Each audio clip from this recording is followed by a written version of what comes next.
नमस्कार सभी को। आज हम देखने वाले हैं संधि प्रकरण। संधि किसे कहते हैं, कितने प्रकार की होती है और किस प्रकार से मिलाई जाती है या अलग की जाती है, आज हम इस प्रकरण में सीखने वाले हैं। संधि, संधि से आशय क्या होता है? संधि से आशय मिलने या जुड़ने से है। संधि का तात्पर्य होता है मिलना या जुड़ना। ठीक है। अब इसमें क्या चीज़ मिलती है, जुड़ती है? जब दो या दो से अधिक वर्ण आपस में मिलकर एक नया वर्ण बनाते हैं तो यह प्रक्रिया संधि कहलाती है। जब दो वर्ण आपस में मिलकर नया वर्ण बना रहे हैं तो ये जो प्रक्रिया हो रही है मिलने की, यही संधि कहलाती है। दूसरी परिभाषा देखिए, जो किताबों में अधिकतर पूछी जाती है, बताई जाती है। दो वर्णों के परस्पर मेल से उत्पन्न विकार, विकार मतलब परिवर्तन होता है, उसे संधि कहते हैं। यहाँ परस्पर का मतलब होता है आपस में। अब देखिएगा उदाहरण, अ और अ के मिलने पर बड़ा आ बनता है, लेकिन अगर दोनों अ के नीचे हलंत हो तो यह छोटा अ बनेगा। अब संधि के प्रकार, संधि के 3 प्रकार होते हैं मुख्यतः: स्वर संधि, व्यंजन संधि और विसर्ग संधि। तो आज हम यहाँ पर स्वर संधि पढ़ने वाले हैं क्योंकि इसके 5 रूप बताए गए हैं।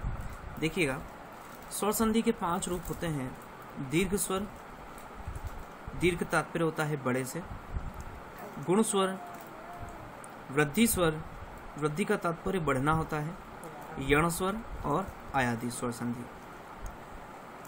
दीर्घ स्वर, जब अ का आ के साथ, ई का ई के साथ और उ का उ के साथ का मेल आपस में बड़े या छोटे रूप के साथ होता है, मतलब इन्हीं के बड़े या छोटे रूप के साथ में होता है, तो यह परस्पर आ, ई और उ बनाते हैं, मतलब बड़ा आ, बड़ा ई और बड़ा उ बनाते हैं। उदाहरण के रूप में देखिएगा, रवि, धन, ईश। यहाँ रवि में से ई की मात्रा, छोटी ई की मात्रा निकली है और ईश में से बड़ी ई की मात्रा। जब दोनों ही मात्राएं निकलती है तो यह एक बड़ी मात्रा बनाती है, बड़ी की मात्रा। अब जो बनी हुई बड़ी मात्रा है वह प्लस के लेफ्ट साइड वाले वर्ड पे लग जाएगी और बाकी हम ऐसे लिखेंगे। तो 2 मात्रा निकालने पर हमारे पास शब्द बचा रव और श। बड़ी की मात्रा जब व में लग जाएगी तो यह बनेगा रवीश। इसी प्रकार दूसरा उदाहरण देखिए, विद्या प्लस आलय। यहाँ द्या में से आ की मात्रा निकालकर, आलय की आ की मात्रा निकालकर, दोनों मात्राएं जब निकलती है तो एक नई मात्रा बना रही है, वो है आ। यहाँ मात्रा और वर्ण दोनों एक ही प्रकार बताए गए हैं। तो यहाँ प्लस के लेफ्ट साइड वाले पर जो नई मात्रा बनी है वो लग जाएगी, बाकी वर्ड ऐसे के ऐसे हम लिख देंगे, तो ये बना हमारा विद्यालय। ठीक है। उसी प्रकार ज्ञान प्लस आलय, ज्ञान के न में से अ निकला। जब किसी वर्ड में कोई मात्रा नहीं होती तो उसमें से अ निकलता है। यहाँ आलय में से आ निकालकर दोनों जब मिलते हैं तो एक नई मात्रा आ बना रहे हैं। जो बनी हुई नई मात्रा है वह प्लस के लेफ्ट साइड वाले वर्ड पर लग जाएगी, तो यहाँ हमारे पास वर्ड बना ज्ञानालय। उसी प्रकार ऊ की मात्रा का उदाहरण, मधु प्लस उर्मी, दोनों मात्राएं निकल कर बड़ा ऊ बना रही हैं, तो ये बड़े ऊ की मात्रा इधर लग गई, मधुर्मी बना। लघु प्लस उत्तरीय, लघुत्तरीय। अगला देखेंगे हम गुण स्वर संधि।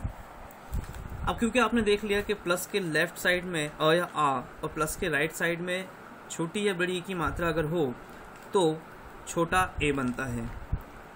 उसी प्रकार यदि लेफ्ट साइड में अ या आ हो और राइट साइड में छोटे या बड़े ओ की मात्रा हो तो यह छोटा ओ बनाएगी। इसी प्रकार से यदि लेफ्ट साइड में अ या आ के साथ में अगर ऋषि वाली मात्रा मिलती है तो यह अर्धकार बनाता है। देखेंगे उदाहरण, राम प्लस ईश्वर। यहाँ म में से अ निकलकर ईश्वर का ई निकलकर यह दोनों मात्राएं ए बना रही है, जैसा कि हमने ऊपर देखा। तो जो बनी हुई मात्रा है वो प्लस के लेफ्ट साइड वाले वर्ड पे लग जाएगी और बाकी वर्ड ऐसे कैसे हम लिख देंगे, तो यह हुआ रामेश्वर। राजा, धन, ईश। आ और ई के मिलने पर छोटा ए बना जो कि जो में लगेगा, तो यह बना हमारे पास में राजेश। महा प्लस उत्सव, छोटे ओ की मात्रा आ और ऊ से मिलकर बना तो यह महोत्सव हुआ। उसी प्रकार गंगा प्लस उद्गम, आ और ऊ के मेल से छोटा ओ बना तो यह गंगोद्गम बना। अब देखिएगा अर्धकार महाधन ऋषि, हा में से आ की मात्रा निकालकर ऋषि का र मिलाकर अर्धकार बनता है। तो जो अर्धकार बना है वह आखिरी वर्ड पर चला जाएगा, तो इस प्रकार यह महर्षि बना। दूसरा उदाहरण देखेंगे देव प्लस ऋषि का। यह व में से अ निकलकर ऋषि का र निकलकर अर्धकार बनाता है। तो जो अर्धकार है वह प्लस के आखिरी वर्ड पर लग जाएगा। यहाँ बना हमारे पास में देवर्षि। इसी प्रकार सप्त ऋषि, सप्त प्लस ऋषि बनेगा। अगला देखते हैं हम वृद्धि स्वर संधि। यहाँ अ या आ के साथ में यदि छोटा ए मिलता है तो यह बड़ा ए बनाएगा। उसी प्रकार अ या आ के साथ छोटा ओ मिलकर बड़ा औ बनाता है। यदि कृपा वाली रुकार मात्रा होगी और अ या आ के साथ मिलता है तो यह ऋषि का बनाएगा। आइए इसके उदाहरण देखेंगे। सदा प्लस एव, दा में से आ की मात्रा निकलकर छोटा ए निकलकर यह अय बनाया, और इस प्रकार से जो नई मात्रा बनी है वह प्लस के लेफ्ट साइड में लगकर सदैव हमारे पास मिला।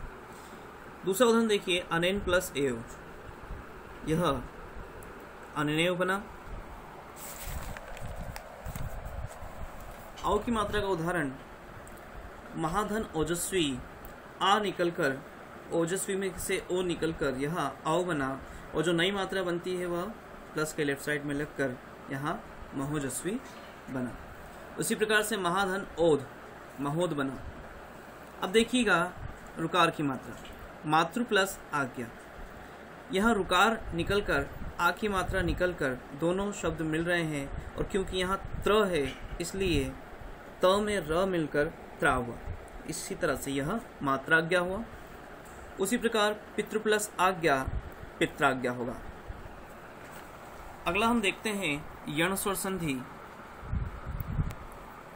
अब यहाँ देखिएगा कि छोटी और बड़ी ई की मात्रा अ या आ के साथ मिलकर य बनाती है। उसी प्रकार छोटे या बड़े उ की मात्रा अ या आ के साथ मिलकर व बनाएगी। इसके उदाहरण देखिए अति प्लस अधिक। यहाँ छोटी की मात्रा निकलती है तो यहाँ आधा त रह जाता है। छोटी की मात्रा और यहाँ जो भी स्वर होगा वो मिलकर य बनाएगी, तो यहाँ पर प्लस के लेफ्ट साइड में य बना जो कि इसमें मिल जाएगा। तो हमारे पास में अत और इस तरफ बना धिक, तो यह बनकर यह प्लस के लेफ्ट साइड में लगकर अत्यधिक बनाएगा। उसी प्रकार यदि धन अपि, ई और अ मिलकर यह बना रहे हैं, लेकिन एक बात ध्यान रखिएगा कि द और य मिलकर द्य बनता है, जैसे विद्यालय का विद्या। तो यहाँ यद्यपि बना।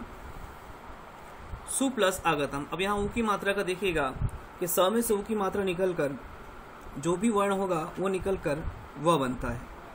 क्योंकि यहाँ आ की मात्रा है इसलिए ये व में लगकर आ बनाया, तो हुआ हमारे पास में स्वागत। सु प्लस अतंत्र, आधी मात्रा निकलकर यह व बनाएगा और बाकी शब्द ऐसी कैसी लिखकर यह शब्द स्वतंत्र बना। स्वर संधि का अंतिम रूप है अयादि स्वर संधि। अब यहाँ देखिएगा जिस प्रकार यण स्वर संधि में ई की मात्रा बनकर ए बनती है, यहाँ ए की मात्रा यह बनाती है और ऐ की मात्रा आ और य। छोटे ऊ की मात्रा व बनाती है और बड़े ऊ की मात्रा आ और व। इसके उदाहरण देखेंगे हम। ने प्लस अन, न में से ए की मात्रा हटी तो यह न हुआ। ए की मात्रा जब यहाँ मिलेगी तो यह बना, जैसे कि आपने उदाहरण में देखा। तो तीनों को मिलाकर यह बना नयन। ये बहुत ही सिंपल और आसान है। उसी प्रकार से न में ऐ की मात्रा मिली है नय और अक। न में ऐ की मात्रा निकलेगी तो यह आ और य बनाती है। तो यहाँ देखिएगा आ और य लिख दिया गया है और क ऐसी कैसी, तीनों को मिलाने पर यह नायक शब्द बना। उसी प्रकार से पो प्लस अन पवन हुआ और पौ प्लस अक पावक। एक अन्य उदाहरण देखिएगा। नौ प्लस इक, न में से औ की मात्रा निकली है तो यह आ और व बनाती है, लेकिन क्योंकि यहाँ पर ई की मात्रा है तो यह व में लग जाएगी। तो इस प्रकार हमारे पास नाविक शब्द बनेगा। आशा करता हूँ आप लोगों को यह बहुत अच्छे से समझ आई होगी। यदि किसी प्रकार की आपको कोई परेशानी दिक्कत होती तो आप कमेंट बॉक्स में हमें पूछ सकते हैं।